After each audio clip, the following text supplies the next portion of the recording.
Mesmo com essa movimentação de taxa de juros maiores aqui nos Estados Unidos, nós tivemos uma desvalorização do dólar frente ao real, ou, como queira, uma valorização do real frente ao dólar.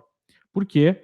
Porque as taxas de juros no Brasil estão ainda mais altas, esse é um dos motivos. Mais cedo eu fiz um vídeo explicando toda essa situação, né, que produz uma pressão compradora no real. Fazendo uma breve revisão, nós temos uma expectativa de crescimento maior da economia brasileira, até por conta da alta das commodities, que já vinha acontecendo há algum tempo e foi acelerado esse processo por parte da guerra lá na Ucrânia. Nós temos uma diminuição da dívida pública em relação ao PIB por uma série de motivos. Nós temos uma taxa de juros maior. E por conta de uma saída da Rússia do mercado de emergentes e uma desconfiança crescente em relação ao mercado chinês, o Brasil acaba sendo, por incrível que pareça, uma espécie de porto seguro aí dentro dos emergentes. Está distante lá do conflito, produz, né, alimentos, minério de ferro, são dois ativos ou duas commodities aí que estão em alta. Há um certo arranjo, né, de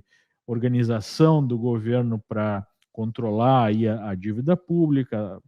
Minimamente, né, as contas estão em ordem, mesmo com toda essa avalanche aí dos últimos anos da pandemia. E esse é um ponto-chave, que é o grande X da questão, que é a grande dúvida, uma expectativa por parte dos players que, independentemente de quem ganhe na próxima eleição, nós tenhamos as âncoras econômicas mantidas, né? As âncoras da política econômica mantidas. E isso é um grande C, né? Porque nós temos aí reiteradas declarações, especialmente por parte de Lula, por parte da esquerda mais radical, sobre a necessidade de acabar com o teto dos gastos.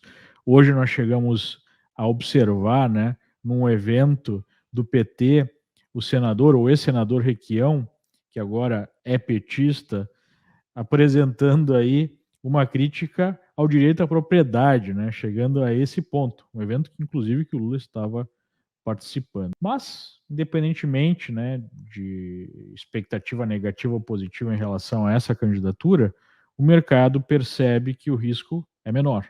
Se o mercado está certo ou não, outros 500. E aí a gente tem uma movimentação, vamos colocar aí o gráfico na tela, uma movimentação de queda do dólar frente ao real, e agora o dólar alcança uma zona de suporte dos últimos vários anos. Desde maio de 2020, o mercado tem operado dentro de uma grande congestão, com uma zona de resistência muito clara, né, entre 5,86, e uma zona de suporte muito clara entre 4,85.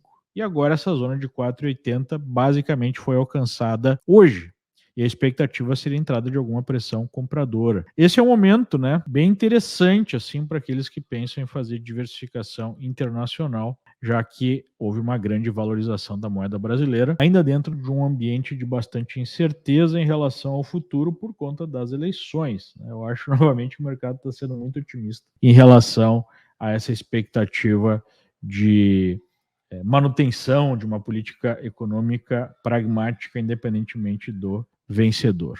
Mas, enfim, do mercado brasileiro, a gente percebe uma movimentação positiva do real frente ao dólar, mas que é algo específico da moeda brasileira, porque se nós olharmos o dólar index, que é o valor do dólar frente a uma cesta de moedas, nós vamos ver exatamente uma valorização do dólar frente a outras moedas nos últimos meses. Então, o dólar frente a outras moedas no mundo está se valorizando, pelo menos as principais moedas, e o real está se valorizando em relação ao dólar, pelo menos nos últimos meses, né, visto que houve uma grande desvalorização ao longo aí do processo da pandemia, né, do fechamento das economias.